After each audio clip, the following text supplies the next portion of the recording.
ایک تو رمضان مبارک میں روزے رکھوائے گئے اور دوسرا رات کو تراویح کا حکم دیا گیا، اس میں بھی ہمارا فائدہ۔ اچھا، ذہن میں سوال پیدا ہوتا ہے کہ تراویح کا جسمانی فائدہ کیا؟ تراویح کا جسمانی فائدہ کیا؟ روحانی فائدے تو ہیں ہی صحیح۔ اس آیت نے عرض کیا نا شروع میں کہ آج روزے کے جسمانی فائدے کیا ہیں، اس ٹاپک کو تھوڑا کھولا جائے گا تو سوال پیدا ہوتا ہے کہ جی تراویح کے جسمانی فائدے کیا ہوئے؟ تو بھائی نماز کے روحانی فائدے تو بے شمار ہیں، جسمانی فائدے بھی ہیں۔ یہ ایکسرسائز بھی تو ہے نا۔ پہلے کہا جاتا تھا ڈاکٹروں کی طرف سے کہ جی آپ ہفتے میں 4 دن کم از کم برسک واک کیا کریں، بلکہ 10 سال پہلے کہتے تھے جاگنگ کیا کریں، یہ بھاگا کریں۔ پھر ثابت ہوا کہ جو جاگنگ زیادہ کرتے ہیں تو بڑھاپے میں ان کے پاؤں کی جو ہڈیاں ہوتی ہیں وہ پرابلم کرتی ہیں۔ اب ڈاکٹر آہستہ آہستہ آ گئے جی کہ برسک واک کہتے ہیں ذرا تیز چلنے کو، کہ جی یہ انسان کے لیے سب سے فائدے مند۔ اور اللہ تعالیٰ کی شان دیکھیے کہ برسک واک، ذرا تیزی کے ساتھ چلنا، یہ بھی میرے محبوب صلی اللہ علیہ وسلم کی مبارک سنت ہے۔ حدیث پاک میں آتا ہے کہ اللہ تعالیٰ کے محبوب ایسے چلتے تھے جیسے اونچی جگہ سے کوئی نیچے کی طرف تیزی کے ساتھ اتر رہا ہوتا ہے۔ ذرا تیز چلنا یہ محبوب کی مبارک سنت ہے، اور آج دنیا نے دھکے کھا کھا کے بالآخر میرے محبوب کی سنت کو اپنا لیا دنیا کے فائدے کی خاطر۔ ہم کہتے ہیں جی برسک واک کرنا چاہیے، چلیں جی برسک واک کرتے ہیں۔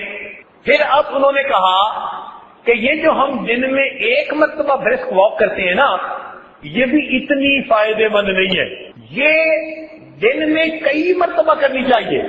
اب یہاں سوال پیدا ہوا کہ بندہ ہر وقت واک ہی کرتا رہے گا؟ انہوں نے کہا نہیں جی، تھوڑی سی ایکسرسائز کر لے جس سے کہ انسان کے ہارٹ بیٹ تھوڑا تیز ہو جائے، جو فلوئڈ انسان کے اندر بلڈ کی شکل میں بہ رہا ہے اس کی اماؤنٹ بڑھ جائے تاکہ پوری شریانوں کو یہ صاف کر دے۔ انہوں نے کہا جی چند مرتبہ ایکسرسائز کریں اگرچہ تھوڑی ہو۔ چنانچہ ہمارے ایک دوست جاپان میں گئے تو ایک جگہ ایک کمپنی کے ڈائریکٹر کی بورڈ آف ڈائریکٹر کی میٹنگ تھی۔ وہ کہنے لگے کہ اس 8-10 گھنٹے کی میٹنگ کے دوران وہ 1-1.5 گھنٹہ کے لیے میٹنگ کرتے اور پھر کھڑے ہو جاتے اور اپنی کرسی کے ساتھ ہی کوئی بازو ہلا رہا ہوتا، کوئی نیچے جا رہا ہوتا، کوئی تھوڑا آگے پیچھے ہو رہا ہوتا کرسی کے قریب ہی، اور وہاں کھڑے کھڑے تھوڑی ایسے ہاتھوں سے ایکسرسائز کر کے لائٹ ایکسرسائز پھر بیٹھ جاتے۔ اس میٹنگ کے دوران انہوں نے 3 مرتبہ بریک لے کر یہ ایکسرسائز کی۔ تو کہتے میں نے ان سے پوچھا کہ آپ یہ کیا کر رہے ہیں؟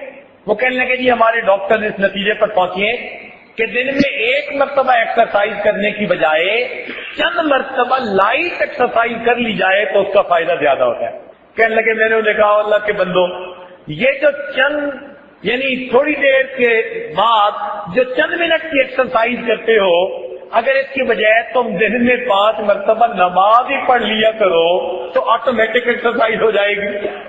اب دیکھیے مومن کو یہ مفت کا فائدہ، وہ اللہ تعالیٰ کا حکم سمجھ کے عمل کر رہا ہے اور اس کا جسمانی فائدہ مفت کا، اس میں نماز پڑھنے سے اس کو فائدہ مل رہا ہے۔ کوئی ان پڑھ بندہ پہاڑ کی چوٹی میں رہتا ہے، اس کو کچھ نہیں پتا کہ میرا جسمانی فائدہ کیا، لیکن اگر وہ بھی پابندی سے نماز پڑھتا ہے تو نماز کی وجہ سے اس کو بھی فائدہ مل رہا ہے۔ ہمارے کئی نوجوان نماز کی پابندی نہیں کرتے، اس نماز کی وجہ سے دیکھیے کتنے فائدے پہنچ رہے ہیں۔ مجھے ایک مرتبہ ہم اسپیس میوزیم دیکھ رہے تھے، Smithsonian series of museum Washington میں، تو ہمیں ایک ڈاکٹر صاحب مل گئے، وہ بات چیت کرتے رہے، انہوں نے حلیہ دیکھا مسلمانوں والا، تو مجھے کہنے لگے کہ تمہیں پتہ ہے کہ جو زیادہ عبادت گزار ہوتے ہیں نا مسلمانوں میں، ان کے چہرے سے نور ہوتا ہے؟ میں نے کہا جی بالکل ہوتا ہے، صلحاء کا نور۔ کہنے لگے اس کی ایک ریزن ہے، انگلش میں بات کر رہا تھا۔ میں نے کہا جی کیا ریزن ہے؟ کہنے لگا کہ انسان کا جسم جو دل سے نیچے ہے اس میں دل کے لیے بلڈ پہنچانا آسان ہے، اور جو بدن اوپر ہوتا ہے اس میں بلڈ پہنچانا انسان کے لیے مشکل کام ہے، وہ ذرا ڈفرینس آتا چلا جاتا ہے۔ اس لیے سر میں جتنا فلڈڈ بلڈ جانا چاہیے وہ نہیں جاتا۔ یہ مسلمان لوگ جو نماز پڑھتے ہیں نا تو یہ نماز میں سجدہ کرتے ہیں۔ میں نے کہا جی بالکل کرتے ہیں۔ کہنے لگا سجدے میں ان کا سر چہرہ نیچے ہوتا ہے، ان کا دل اوپر ہوتا ہے۔ یہی ایک ایسی صورت ہے کہ جس میں فلڈڈ کر بلڈ انسان کے چہرے اور اس کی پوری جلد کے اندر جا رہا ہوتا ہے، اور کہنے لگا اگر ذرا لمبا سجدہ کرو تو پورے چہرے کے اندر خون محسوس ہوتا ہے۔ میں نے کہا، کہنے لگے کہ یہ جو بلڈ کی سرکولیشن روز فلڈڈ چہرے پر ہو رہی ہوتی ہے، یہ انسان کے چہرے کو تر و تازہ بنا دیتی ہے۔ میں نے کہا عورتوں کو کبھی اس اصول کا پتہ چل جائے کہ نماز پڑھنے سے دیر تک انسان کا چہرہ معصوم نظر آتا ہے تو شاید کریموں کو چھوڑ کر نفلوں کے پیچھے پڑ جائے۔ اور واقعی آپ دیکھیں گے کہ جو بھی نیکوکار انسان ہوگا نا، اس کے چہرے پہ آپ کو ایک روشنی نظر آئے گی، ایک نور نظر آئے گا۔ واقعی روحانی اثر اپنی جگہ، مگر نماز کے جسمانی فائدے بھی تو ہے نا۔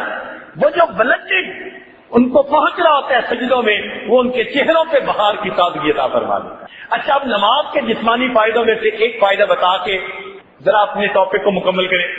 ڈاکٹر اس بات پر متفق ہے کہ آدمی رات کو جب سوتا ہے، صبح کے وقت اس کا شوگر لیول سب سے ڈاؤن ہوتا ہے۔ اسی لیے لیبارٹری میں کولیسٹرول چیک کروانا ہو نا، کہتے ہیں جی فاسٹنگ کر کے صبح کے وقت آئے بغیر کھائے، اس وقت شوگر لیول سب سے ڈاؤن ہوتا ہے۔ تو جب شوگر لیول انسان کا سب سے ڈاؤن ہے تو اللہ تعالیٰ نے فجر کی نماز کی کتنی رکعتیں بنائی؟ 4۔ اس لیے کہ لیول تو پہلے ہی ڈاؤن ہے، زیادہ لمبی ایکسرسائز کی ضرورت ہی نہیں، بھلے قرات کتنی لمبی کرو مگر ایکسرسائز کتنی ہے؟ 4 رکعت۔ 4 رکعت پہ کام سمٹ گیا۔ اب اس کے بعد ہم نے دوپہر میں کھانا کھایا اور ماشاءاللہ خوب پیٹ بھر کے کھایا۔ جب کھانا کھایا تو شوگر لیول اوپر چلا گیا۔ اب 4 رکعت نہیں، اب کتنی رکعت کر دی گئی؟ 12 رکعتیں بنا دی گئی کہ اب تمہیں زیادہ ایکسرسائز کی ضرورت ہے۔ ایکسرسائز کرو گے یہ تمہاری کنٹرول ہو جائے گی، تمہیں بہتری ہوگی، فائدہ مل جائے گا۔ اچھا، جب لیول کم ہو گیا تھا تو پھر اثر کی پھر کتنی رکعتیں بنا دی گئی؟ بھائی کیونکہ کم ہو گیا تھا نا، 4 آپشنل، بھائی اگر تم چاہو تو پڑھو ورنہ کوئی بات نہیں، تمہیں معاف کر دیں گے۔ اور جتنی مینڈیٹری ہے وہ کتنی؟ 4 فرض، اور 4 تم کے اوپر چھوڑ دیا گیا۔ لیکن ہو سکتا ہے کہ اس کے بعد کسی نے اثرانہ چائے پی ہو، کوکیز کھائی ہو، آئس کریم کھا لی ہو، کسی بھوک لگ رہی ہے تو پھر لیول ذرا ہائی ہو سکتا ہے۔ تو مغرب کی نماز کتنی بنا دی گئی؟ 4 رکعت نہیں، کتنی رکعت؟ 7 رکعت بنا دی گئی۔ اور عام طور پر مغرب کے بعد عشاء کا کھانا ہوتا ہے، تو مغرب کے بعد پھر ہم نے کھانا کھایا۔ اب جب ہیوی کھانا کھایا تو اب رکعتیں 7 نہیں، کتنی کر دی گئی؟ 17۔ اب یہاں پر ذہن میں آتا ہے کہ یا اللہ، دوپہر میں تو 12 سے کام چل گیا تھا، اب 12 کیوں نہیں 17 کیوں؟ فرمایا اس لیے کہ دوپہر میں 12 رکعتوں کے بعد تم نے ابھی جاگنا تھا، کام کرنا تھا، اور شوگر لیول ڈاؤن ہونے کے چانسز تھے، اور اب تو جناب سونا ہے، لہذا 12 سے کام نہیں چلے گا، کتنی پڑھنی پڑے گی؟ 17 پڑھنی پڑے گی۔ اچھا جی چلو 17 سے کام چل گیا۔ اللہ تعالیٰ کی شان دیکھیے کہ رمضان مبارک میں تو بندہ صبح روزہ رکھتا ہے اور سارا دن بھوکا رہتا ہے، تو شام کے وقت جب افطاری ہوتی ہے تو پھر اس وقت خوب بھوک لگی ہوتی ہے۔ اکثر اوقات روزہ دار اس وقت اوور ایٹنگ کرتے ہیں، اس وقت ماشاءاللہ ملک شیک بھی پی لیا، تو جوس بھی پی لیا، تو کھانے بھی خوب کھا لیے، تو شوگر لیول جب دم ہائی چلا جاتا ہے۔ جب بہت زیادہ اوور ایٹنگ کر لی تو پروردگار عالم نے کیا فرما دیا کہ بھائی اب 17 رکعت سے بھی کام دوبارہ نہیں چلے گا، اب تمہیں 20 رکعت اور بھی ادا کرنی پڑے گی تاکہ تمہارے جسم کو صحیح فائدہ پہنچ جائے۔ ایک آدمی سفر میں نکلا ہے، اب سفر میں تو اس کی ایگزرشن ہوتی رہتی ہے، تو جب سفر میں ایگزرشن ہو ہی رہی ہے، پروردگار عالم نے فرمایا اچھا جو فرض تھے ہم نے وہ بھی آدھے کر دیے، اور جو نفل تھے وہ تمہیں ویسے ہی معاف کر دیے، ایگزرشن تو تمہاری ویسے ہی ہو جاتی ہے۔ تو دیکھیے پروردگار عالم کتنے مہربان ہیں اپنے بندوں پر کہ عبادت بھی ایسی رکھی کہ جس کا بندوں ہی کو روحانی اور جسمانی فائدہ پہنچا۔ تو رمضان مبارک کا مہینہ آنے والا ہے، یہ ہمارے لیے فائدوں کا دروازہ کھولنے والا ہے، روحانی بھی اور جسمانی بھی۔ اب ہمیں اس کے لیے ابھی سے تیار ہونا چاہیے۔ حضرت مولانا دامت برکاتہم نے جو عنوان رکھا نا استقبال رمضان، پڑھ کے بڑا دل خوش ہوا۔ واقعی آج کا بندہ ایسا ہی ہے، جو بھی اچھا بندہ ہے نا وہ ہر چیز کو پلان کرتا ہے، کہتے ہیں نا ویل پلان ہاف ڈن۔ جس کام کو تم اچھا پلان کر لو گے سمجھ لو کہ آدھا کام ہو گیا۔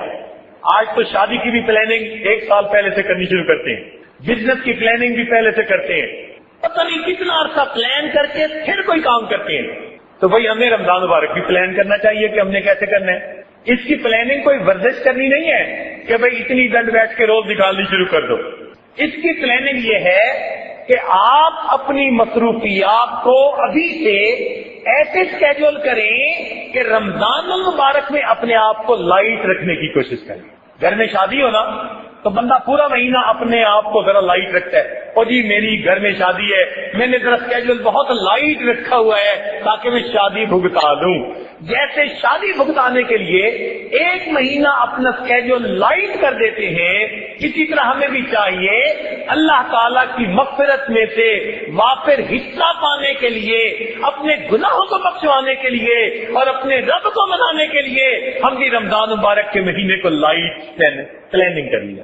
شہر رمضان الذي انزل فيه القرآن سبحان ربك رب العزة عما يصفون وسلام على المرسلين والحمد لله رب العالمين اللهم صل على سيدنا محمد وعلى آل سيدنا محمد وبارك وسلم اللهم صل على سيدنا محمد وعلى آل سيدنا محمد وبارك وسلم اللهم صل على سيدنا محمد وعلى آل سيدنا محمد وبارك وسلم۔ رمضان المبارک کا مہینہ اللہ رب العزت کی رحمتوں کا خزینہ ہے۔ جتنی بھی آسمانی کتابیں نازل ہوئیں سب کی سب رمضان المبارک میں نازل ہوئیں۔ تورات، انجیل، زبور، قرآن مجید یا جو صحیفے نازل ہوئے سب کے سب رمضان المبارک میں نازل ہوئے۔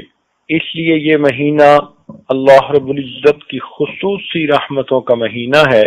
اس کے رحمتوں کی انتہا دیکھیے کہ نبی علیہ الصلوۃ والسلام جو نبی رحمت ہیں وہ اس مہینے کے آنے کا انتظار فرماتے تھے۔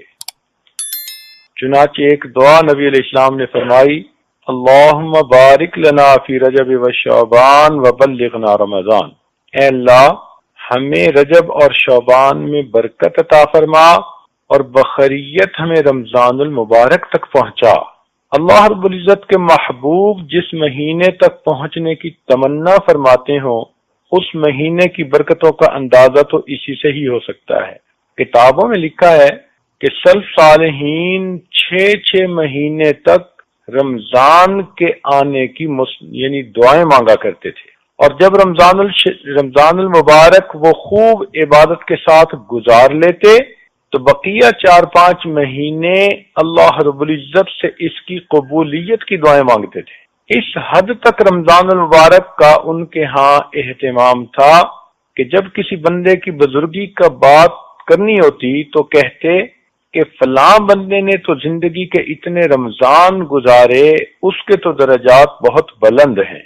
امام ربانی حضرت مجدد ثانی رحمۃ اللہ علیہ فرماتے ہیں کہ کشف کی نظر سے اولیاء اللہ نے اللہ تعالیٰ کی رحمتوں کی بارش کو اترتے جب دیکھا تو پتہ چلا کہ سال کے باقی مہینوں کی رحمت دریا کی مانند ہے، جبکہ رمضان المبارک کی رحمتیں سمندر کی مانند ہیں جس کا کوئی کنارہ ہی نظر نہیں آتا۔ اس لیے وہ اپنے ایک مکتوب میں فرماتے ہیں کہ رمضان مبارک کا مہینہ انسان کے باقی سال کے لیے ایک نمونے کی مانند ہے، ایک اسپیسیمن کی مانند ہے۔ جس بندے نے رمضان مبارک جس طرح سے گزارا اللہ تعالیٰ اس کو بقیہ سال اس طرح گزارنے کی توفیق عطا فرما دیتے ہیں۔ مثال کے طور پر اگر کوئی عورت چاہے کہ میں تہجد گزار بن جاؤں تو اس کو چاہیے کہ رمضان المبارک میں تہجد کی پابندی کرے۔ جو چاہے کہ میں اپنی آنکھوں کی حفاظت کروں اس کو چاہیے کہ رمضان المبارک میں اپنی آنکھوں کی حفاظت کرے۔ جو چاہے کہ میں اپنی زبان کی حفاظت کر لوں رمضان المبارک میں زبان کی حفاظت کر لے۔ جو عمل رمضان المبارک میں استقامت کے ساتھ وہ کرے گی اللہ رب العزت اپنی رحمت اپنی قدرت مشیت سے بقیہ سال اس عمل کو کرنے کی توفیق عطا فرما دیں۔ حضرت علی رضی اللہ تعالیٰ نے فرمایا کرتے تھے کہ اگر اللہ رب العزت نے نبی علیہ الصلوۃ والسلام کی امت کو عذاب دینا ہوتا تو نہ رمضان عطا فرماتے نہ سورہ اخلاص عطا فرماتے۔ یہ دو ایسی نعمتیں ہیں، ایک رمضان المبارک اور ایک قرآن مجید میں قل هو اللہ احد والی صورت۔ وہ فرماتے تھے کہ ان دو چیزوں کو دینے کے بعد یوں معلوم ہوتا ہے کہ اللہ رب العزت نبی علیہ السلام کی امت کو عذاب دینے کا ارادہ نہیں رکھتے۔ نبی علیہ السلام نے ایک مرتبہ شعبان کے آخری دن میں صحابہ کرام کو خطبہ دیا اور ان کو بتایا کہ تمہارے اوپر ایک رحمت کا مہینہ آ رہا ہے جس کے روزے کو اللہ تعالیٰ نے فرض فرمایا اور رات کی عبادت کو اللہ تعالیٰ نے اپنے قرب کا ذریعہ بنایا۔ نبی علیہ السلام نے فرمایا کہ یہ شہر المواسات ہے، غمخاری کا مہینہ، ہمدردی کا مہینہ۔ یعنی انسان روزہ رکھتا ہے، بھوکا پیاسا رہتا ہے تو نعمتوں کی قدر آتی ہے، دل میں احساس ہوتا ہے کہ جو لوگ عام سال کے دوران بھوکے پیاسے رہتے ہیں ان پر کیا گزرتی ہے، جن کے بچے بھوکے پیاسے رہتے ہیں اس ماں باپ پہ کیا گزرتی ہے۔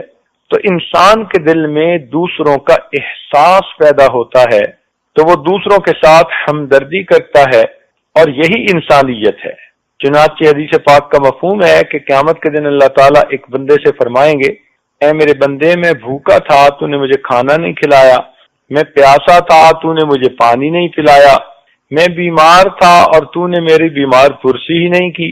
تو وہ بندہ بڑا حیران ہو کر پوچھے گا کہ اے پروردگار، آپ ان تمام چیزوں سے بلند و بالا ہیں، منزہ اور مبرہ ہیں، یہ کیسے ہو سکتا ہے کہ آپ کائنات کے خزانوں کے مالک ہوں اور آپ بھوکے پیاسے ہوں؟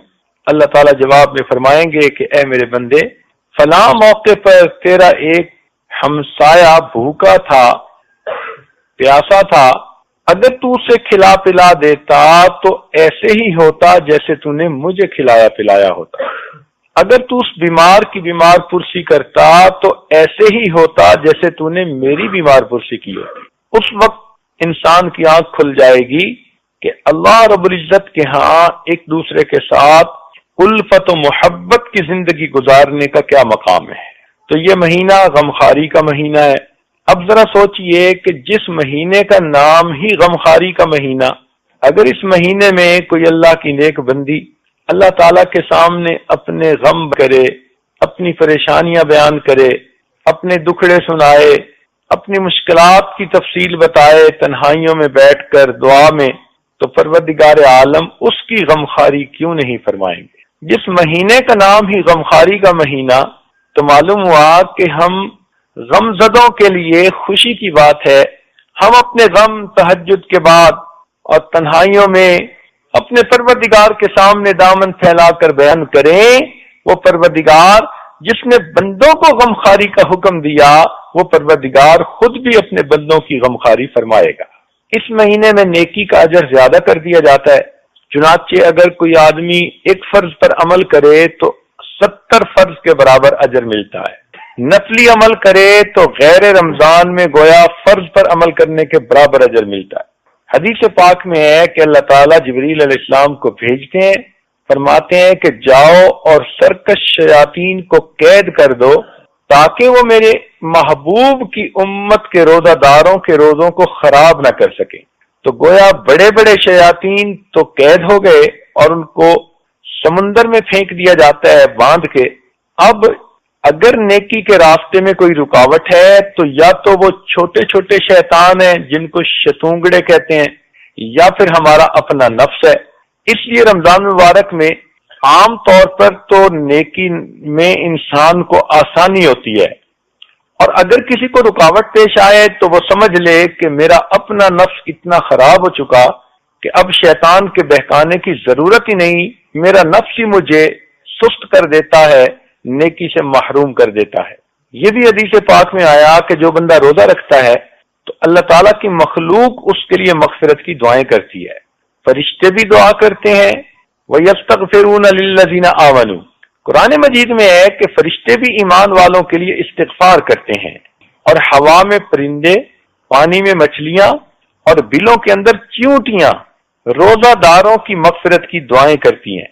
کہتے ہیں کہ زبان خلق کو نقارہ خدا سمجھو، تو جب پروردگار نے اتنی مخلوق کو دعائیں مانگنے پر لگا دیا تو یہ اس بات کا ثبوت ہے کہ اللہ تعالیٰ انسان مومن کی مغفرت کرنا چاہتے ہیں۔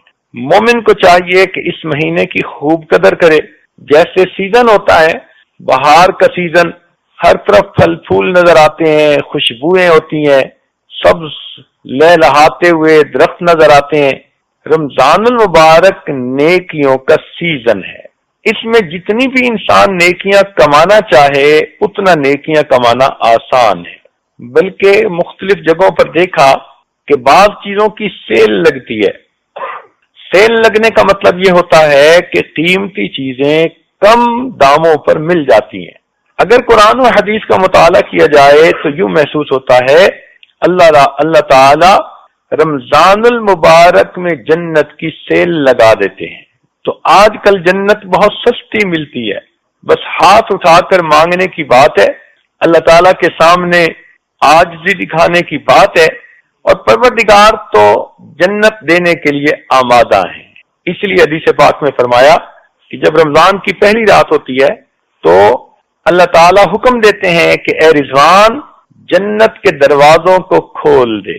اب سوچئے کہ جب اللہ تعالیٰ نے جنت کے دروازوں کو کھول دیا، اور حدیث پاک میں یہ بھی آتا ہے کہ پورا سال جنت کو رمضان المبارک کے لیے سجایا جاتا ہے، خوبصورت بنایا جاتا ہے، اور پھر رمضان مبارک کی پہلی رات کو اس کے دروازے امت محمدیہ کے گنہگاروں کے لیے کھول دیے جاتے ہیں۔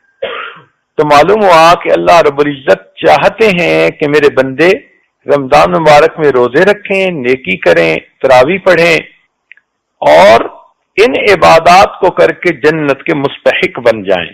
تاہم روزے کے درجات ہوتے ہیں، ایک تو یہ ہے کہ انسان سارے دن میں نہ کھائے نہ پیے اور نہ جماع کرے، تو اس انسان نے بھی روزہ رکھ لیا، لیکن اس کو عوام الناس کا روزہ کہتے ہیں۔ ایک اس سے بلند درجے کا روزہ ہے، اس کو خواص کا روزہ کہتے ہیں، خاص لوگوں کا روزہ، اولیاء کا روزہ۔ یہ وہ لوگ ہوتے ہیں جو کھانے پینے اور میاں بیوی والے کام سے بھی پرہیز کرتے ہیں، اور مزید یہ کہ اپنے جسم کے اعضاء کو گناہوں سے بچاتے ہیں۔ آنکھ کا پرہیز، کان کا پرہیز، زبان کا پرہیز، تو سارے اعضاء کو گناہوں سے بچاتے ہیں، تو ان کا روزہ اور بلند درجے کا روزہ ہوتا ہے۔ اور ایک تیسرا درجہ ہے جس کو کہتے ہیں اقص الخواص کا روزہ، بہت ہی بڑے اولیاء کا روزہ، عارفین کا روزہ۔ یہ وہ لوگ ہیں جو کھانے پینے اور جماع سے بھی پرہیز کرتے ہیں، جسم کے اعضاء کو گناہوں سے بھی بچاتے ہیں، اور سارے دن میں ایک لمحہ اپنے دل کو اللہ سے غافل بھی نہیں ہونے دیتے۔ یہ سب سے اعلیٰ درجے کا روزہ ہے۔ دیکھیں نا، ایک من وزن ہو لوہے کا، چاندی کا یا سونے کا، تو وزن تو ایک جیسا، لیکن ایک من لوہے کی قیمت اور ہے، چاندی کی قیمت اور ہے، اور سونے کی قیمت کچھ اور ہے۔ تو روزہ تو سب نے ایک ہی دن میں رکھا، مگر جس نے عام لوگوں کا روزہ رکھا اس کو لوہے کا بھاؤ دے دیں گے، جس نے صالحین کا روزہ رکھا اس کو چاندی کا بھاؤ دے دیں گے، اور جس نے عارفین کا روزہ رکھا ان کو سونے کا بھاؤ عطا فرمائیں گے۔ اور اگر روزہ رکھ کر گناہ کرتے رہے، ٹی وی سکرین کے تماشے دیکھے، گانے سنے، غیبتیں کی، لوگوں کے دل دکھائے، تو پھر ایسے پر مٹی کا بھاؤ بھی نہیں لگائیں گے۔ اسی حدیث پاک میں فرمایا گیا کچھ لوگ ایسے ہوتے ہیں جن کو روزہ رکھنے کے بعد بھوکا اور پیاسا رہنے کے سوا کچھ ہاتھ نہیں آتا۔ تو ہمیں چاہیے کہ ہم اپنے روزے کو کامل درجے کا روزہ بنائیں۔ ام المومنین فرماتی ہیں کہ نبی علیہ الصلوۃ والسلام رمضان المبارک میں 3 باتوں میں بہت زیادہ اہتمام فرماتے تھے۔ ایک تو یہ کہ نبی علیہ الصلوۃ والسلام رمضان مبارک میں دعاؤں میں بہت زیادہ گریہ زاری فرماتے تھے، دعاؤں میں بہت زیادہ گریہ زاری فرماتے تھے۔ اور دوسری بات کہ نبی علیہ الصلوۃ والسلام بہت زیادہ عبادت میں مجاہدہ فرماتے تھے۔ اور تیسری بات کہ نبی علیہ الصلوۃ والسلام اپنے اللہ تعالی کے راستے میں مال کو خرچ کرتے تھے کہ جس طرح بھاگنے والا کوئی گھوڑا ہوتا ہے، اس طرح نبی علیہ الصلوۃ والسلام اللہ تعالیٰ کے راستے میں خوب خرچ کیا کرتے تھے۔ تو تین چیزوں میں بہت واضح تبدیلیاں نظر آتی تھی۔ تاہم رمضان المبارک میں قبولیت دعا کے بڑے اوقات ہیں۔ ایک بات پہ ذرا غور کیجئے گا، ساری مستورات ذرا توجہ سے بات سنیں، ایک نقطہ سمجھانا مقصود ہے۔ اگر بالفرض کوئی اللہ کا بڑا کامل ولی، کوئی بڑا عارف، کوئی بڑا نیک متقی پاک باز انسان آپ کو یہ بتائے کہ مجھے کشف میں یا خواب میں یہ بتایا گیا ہے کہ اس وقت آپ جو دعا مانگیں گی وہ قبول ہوگی، یہ قبولیت دعا کا وقت ہے، تو یہ بات سن کر آپ کیسے دعا مانگیں گی؟ خوب رو رو کر، بڑی توجہ کے ساتھ، بڑی آہوزاری کے ساتھ اپنے لیے بھی مانگیں گی، گھر بار کے لیے مانگیں گی، رشتہ داروں کے لیے بھی، عام مسلمانوں کے لیے بھی، سب کے لیے آپ اچھی اچھی دعائیں مانگیں گی، اور آپ کہیں گی کہ میں بڑی خوش نصیب ہوں کہ مجھے پتہ چل گیا کہ اس وقت کی دعائیں قبول ہوتی ہیں، اور اس لیے میں جتنی بھی دعائیں مانگ سکتی ہوں اتنی دعائیں میں مانگ لوں۔ اگر ولی کے کہنے پر آپ کی یہ کیفیت ہے تو ولیوں کے سردار، فرشتوں کے سردار، انبیاء اور رسولوں کے سردار حضرت محمد مصطفیٰ احمد مجتبی صلی اللہ علیہ وسلم نے ارشاد فرمایا کہ روزہ دار آدمی افطار کے وقت میں جو دعا کرتا ہے اللہ تعالیٰ اس کی دعاؤں کو قبول فرماتا ہے۔ تو اب ہمیں افطار کے وقت کتنے اہتمام سے دعا مانگنی چاہیے؟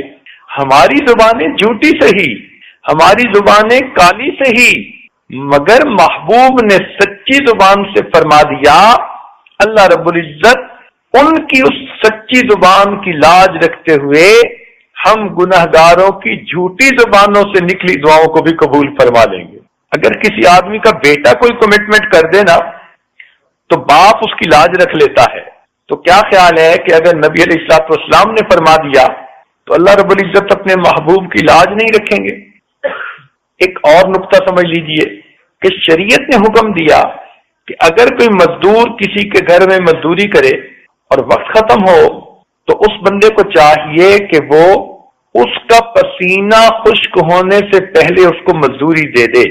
اب جب شریعت ہم کمزوروں کو یہ حکم دیتی ہے کہ ہم مزدور کا پسینہ خشک ہونے سے پہلے اس کو مزدوری دے دیں، تو کیا خیال ہے کہ جس بندے نے اللہ رب العزت کے لیے سارا دن مزدوری کی، روزہ رکھا، بھوکا رہا، پیاسا رہا، تکلیف اٹھائی، اب جب اس کی افطاری کا وقت ہوگا تو کیا اللہ تعالیٰ اس کو فوراً مزدوری نہیں عطا فرمائیں گے؟ فرق اتنا ہے کہ جس مزدور کو ہم گھر میں لاتے ہیں کام کرنے کے لیے، ہم اس کے ساتھ مزدوری طے کر لیتے ہیں کہ بھئی اتنا تمہیں دیں گے، تم ہمارا یہ کام کر دو، تو کام کرنے کے بعد ہم اس کو پیمنٹ کر دیتے ہیں۔ لیکن جو بڑے ہوتے ہیں وہ طے نہیں کرتے، وہ کہتے ہیں جتنا کہو گے دے دیں گے۔ اسی لیے اللہ رب العزت نے بھی یہی معاملہ فرمایا کہ اے میرے پیارے محبوب کی امت کے روزے دارو، تم میرے لیے روزہ رکھو، اور جب افطاری کا وقت ہوگا تو میں تمہیں منہ مانگا انعام دوں گا، جو تم مانگو گے میں پروردگار تمہارے مانگنے کے مطابق تمہیں عطا کروں گا۔ مانگنا تمہارا کام ہے اور تمہارے دامن کو بھر دینا یہ میرا کام ہے۔ اس لیے فرمایا کہ روزہ دار کی دعائیں قبول ہوتی ہیں۔ حدیث پاک میں یہ فرمایا، اس کا کیا مطلب کہ اللہ تعالی روزے دار کو افطاری کے وقت میں منہ مانگا انعام عطا فرماتے ہیں۔ اچھا، اگر کوئی بندہ اس وقت انعام مانگے ہی نہ تو اس کو کیا ملے گا؟ اور ہماری عورتوں کا، بہت ساریوں کا یہی حال کہ افطاری کی چیزیں بنانے میں اور دسترخوان سجانے میں ایسی مشغول ہو جاتی ہیں کہ ان کو بتانا پڑتا ہے کہ جی روزے کی افطاری کا وقت ہو چکا، اب تم بھی افطار کر لو۔ اس کا مطلب ہے کہ یہ وہ مزدور ہے جس نے مزدوری تو کی، مگر جب دینے والے نے کہا کہ کتنا چاہیے تو اس کو مانگنا ہی یاد نہیں تھا۔ اس سے بڑی غفلت اور کیا ہو سکتی ہے؟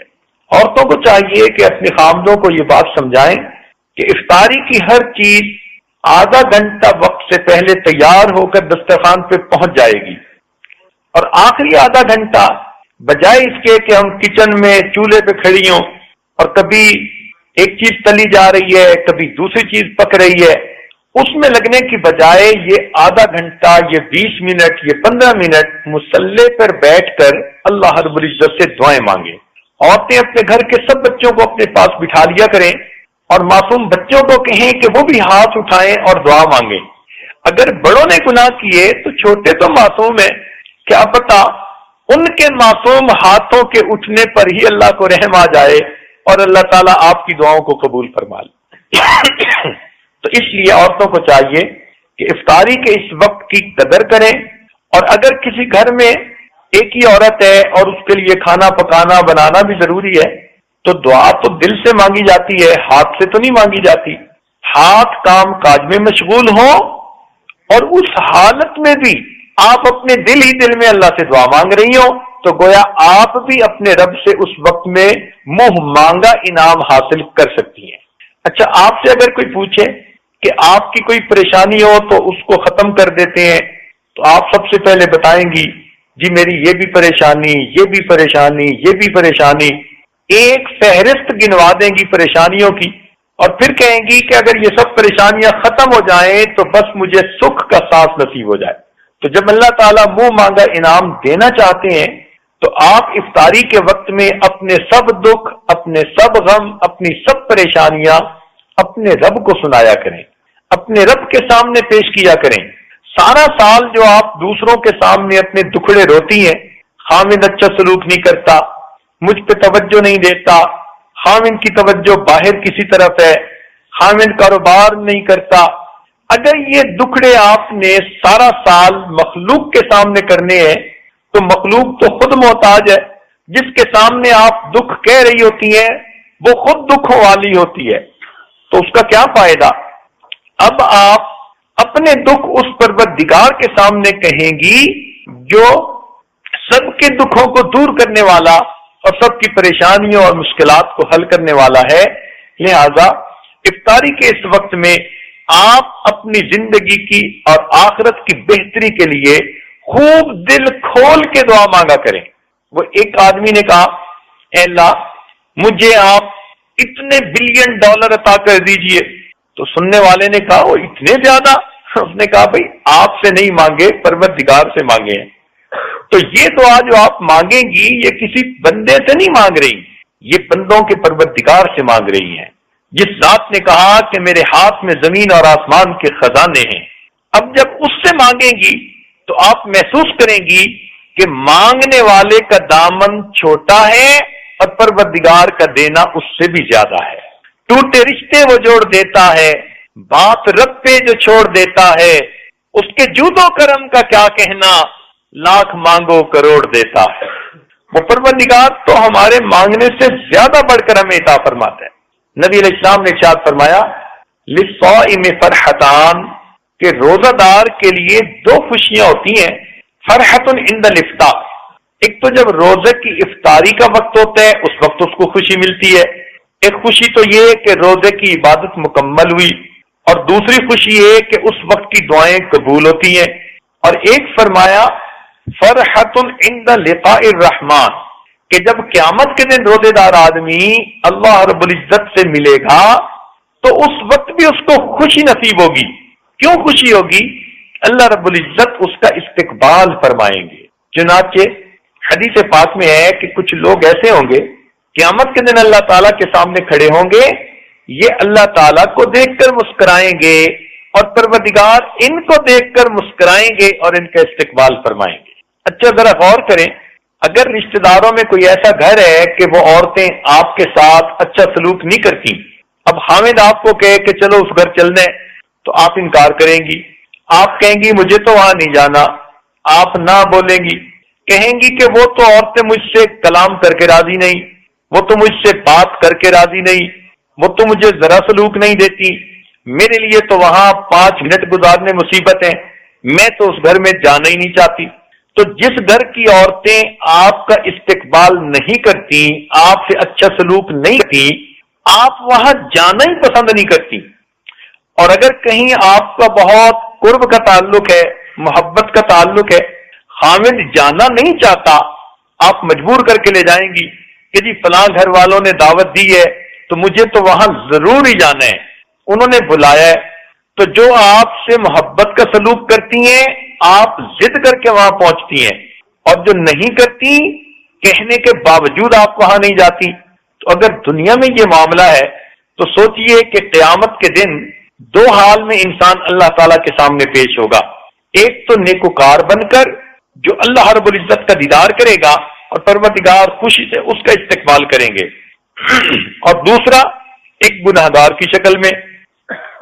اور گناہگار کیسے قیامت کے دن پیش ہوگا؟ قرآن مجید میں فرما دیا وَلَوْ تَرَىٰ إِذِ الْمُجْرِمُونَ نَاكِسُو رُءُوسِهِمْ عِندَ رَبِّهِمْ، اگر تم دیکھ سکتے کہ کافر قیامت کے دن کس حال میں اللہ کے سامنے پیش ہوں گے، ان کے سر جھکے ہوں گے اور وہ رب کے سامنے اپنی نگاہیں اٹھا بھی نہیں سکیں گے۔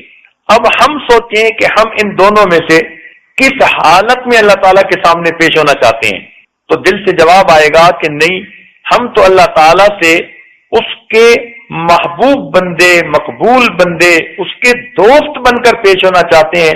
تو پھر اس کا آسان طریقہ کہ ہم اپنے روزے کو صحیح انداز آداب سے رکھیں اور افطاری کے وقت میں دعا مانگیں کہ اللہ ہمیں یہاں پر مغفرت عطا کر کے خوشی عطا فرما، اور جب آپ کے پاس قیامت کے دن حاضری ہو تو اللہ وہاں بھی مسکرا کر ہمیں اپنی تجلی نصیب فرما۔ چنانچہ کتنے لوگ ہوں گے جو قیامت کے دن اللہ تعالیٰ کا دیدار کریں گے، وجوہ یومئذ ناظرہ الی ربہا ناظرہ، کیسے خوش نصیب لوگ ہوں گے، ان کو اللہ تعالیٰ کا دیدار نصیب ہوگا قیامت کے دن۔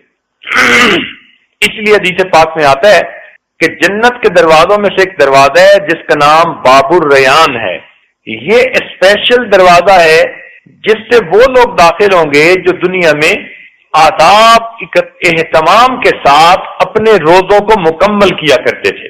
اس کی مثال یوں سمجھ لیں کہ جیسے آپ کسی ملک میں اتریں تو وہاں پر کسٹم والے، وہاں پر امیگریشن والے ہوتے ہیں، انہوں نے لائنیں بنائی ہوئی ہوتی ہیں، تو بیرون ملک کے لوگوں کے لیے علیحدہ لائنیں، اور جو ملکی لوگ ہوتے ہیں، مواطن ہوتے ہیں، ان کے لیے علیحدہ لائن۔